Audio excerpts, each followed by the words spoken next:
So companies put out these quarterly reports and they're filled with lingo and jargon and all kinds of answers, but not very many descriptions as to what they all mean.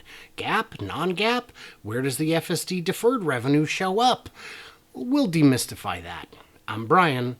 Welcome to my Tesla Weekend. So we're joined today by Matt Smith, Managing Partner at Good Soil Investment Management. Matt, thank you for taking the time today to talk with us.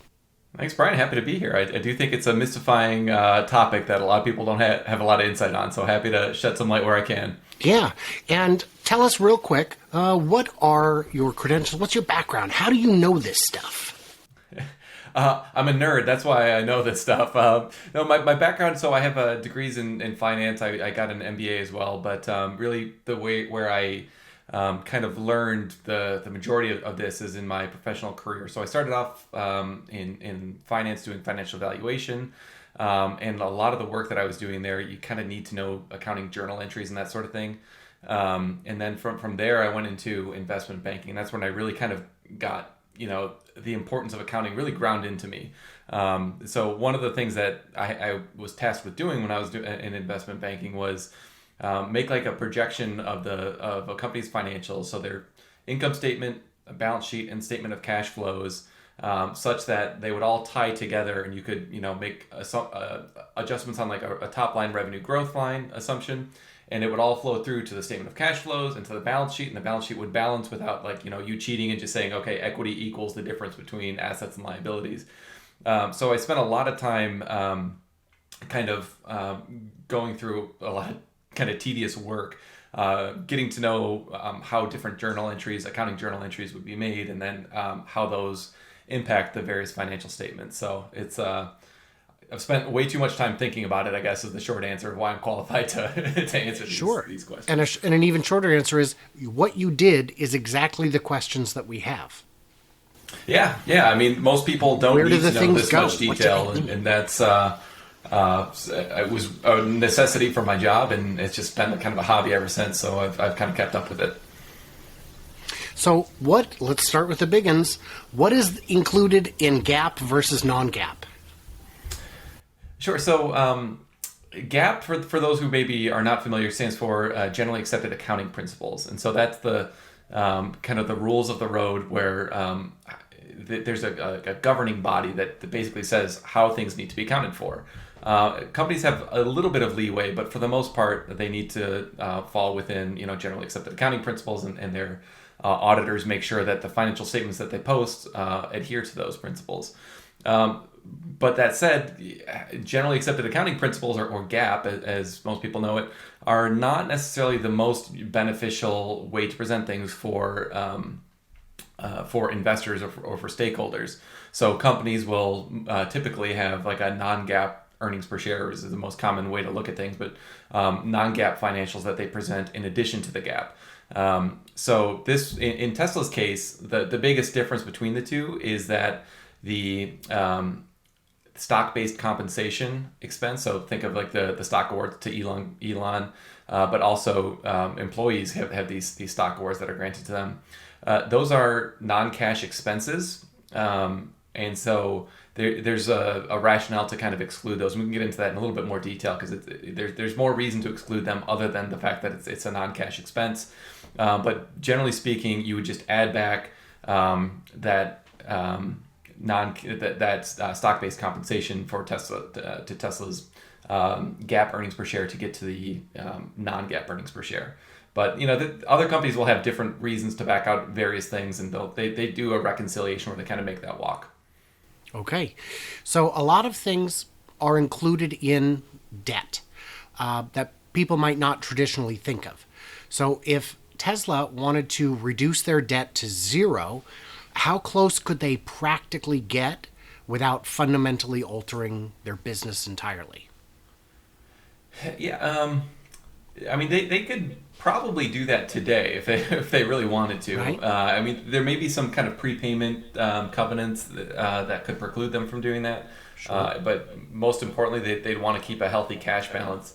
But this is something where, I think most people don't realize how debt light the Tesla really is. So Right. most companies will have something close to like a 50-50 capital structure. And what that means is if your market cap like Tesla's is, let's say, $1 trillion, most companies would have like $500 billion of debt, and then Wow.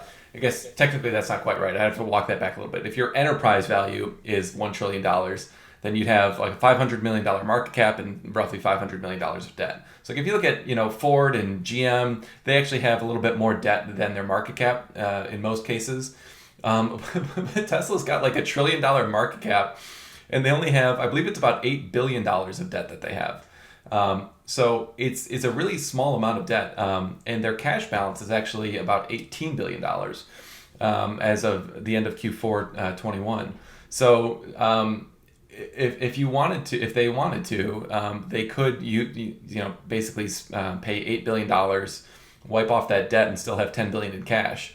And that wouldn't really fundamentally alter their business, other than the fact that it's really helpful to have a cushion of cash, because there's this concept called working capital. And so if you think of Tesla's business model, where they're spending a lot in the first 2 months in particular of each quarter, because they're paying suppliers, they're paying employees to make the cars, they're buying steel, and then they're selling the cars in a very heavy way towards in the third month of each quarter. So they're getting a lot of cash out the door the first 2 months, and they're getting cash back in the door in the third month of each quarter. So we don't have detail on exactly how deep that cash balance dips in the middle of a quarter, but I'm sure Zach Kirkhorn kind of wants to keep that cash balance at a comfortable enough level, which is why they haven't reduced the debt to zero, say, right now. But wouldn't they, with $1.5 million reservations on the Cybertruck, isn't that $150 million in debt right there? Sure, but it's also, well, it's not debt technically. So the accounting entry for that would be, you get cash in the door, so you're debiting cash to increase that balance, but then you have a liability on the other side of the books. It's a customer deposit. So technically, yeah, they can use that cash to fund things within their business if they need to. But I think want of cash is not necessarily the reason that Tesla hasn't eliminated their debt to zero. I mean, they don't really need to, but I think you can see it in their financials each quarter. They kind of chip away at it, and I would imagine before too long it probably will be completely or very nearly eliminated. Well, and even companies like Walmart have tremendous amounts of debt. Yeah, well, and there's a reason to. In fact, there's a great guy. He's called the Dean of Valuation, Asmath Damodaran, and apologies if I'm botching his name. But he was giving Tesla all sorts of crap a couple of years ago because they were issuing so much debt. But from a financial theory, debt has a lower cost of capital than equity. So if you're a Tesla shareholder, there's this concept of I forget exactly what it's called, but like basically the most optimal capital structure. So if you have things that you need to finance, or even if like you just wanted to pay shareholders like a big fat dividend, like a one-time dividend, if the company's balance sheet can stand up to it, then it makes sense to add on a little bit of debt at a 4% interest rate or something like that, and use that to either increase your dividends to shareholders, or to basically fund your investments, your CapEx plans. So that's a very kind of normal finance theory thing. Most companies do that. I think Tesla's maybe a little bit gun shy because, well, first of all, their credit rating is still not quite investment grade, which is laughable. But also, they've kind of come under fire recently, and their stock price is pretty volatile. So I don't think it's in their plans necessarily to introduce a dividend anytime soon. So the timing just may not be right for them to kind of go and issue a lot of debt to increase their cash balance or pay a dividend or fund OPEX or CapEx, because they can already do all that with their cash flows from operations. Like, they're already free cash flow positive. But I think maybe if you fast forward 10 years, something down the road where they're a little bit more mature, it wouldn't surprise me to see them issue some debt at a very attractive cost of debt, and kind of use that to what that does is that increases, that juices the returns for your equity shareholders. So Sure. Do you have any theories why the debt has not been upgraded yet? Because those agencies are dinosaurs. I mean, it's so ridiculous. Like, it should not have taken this long. And I think I forget the exact upgrade that I think it was Moody's that did the last upgrade maybe a month or two ago, and it was like one notch below investment grade, I believe. Right. It just makes zero sense to me. I mean, if you look at their balance sheet is pristine with the fact that they already have, like we were saying, more cash than debt. Like, like not many companies have that. Like that should be a very strong sign that things are going well. But then on top of that, their cash flows. So like that's like a static view. And that static view says, okay, they're in a really healthy position from their balance sheet. But then if you look at like their track record of cash flow generation, which is kind of an indication of how risky is your business. Like, are you burning a lot of cash each quarter, or is your business subject to giant swings in like commodity prices, for example? And if that's the case, then like that's a reason that maybe even if your balance sheet looks good, that maybe you wouldn't get an upgrade. So I think they've probably been hesitant to do that. I mean, this goes back to the Model 3 ramp, and really even way back before then, where like Tesla didn't have a viable business model for the longest time. They were not cash flow positive, so that they've turned that corner. I mean, back in 2019, really. But I think the ratings agencies are still saying, well, maybe EVs aren't the future, or maybe like this 3-year track record of like amazing cash flow generation and profitability is just a blip, or you're scaling too fast. So I think it just points to kind of like an inherently conservative point of view that these agencies have. So it's a matter of time, but to me it is evidence of their irrelevance.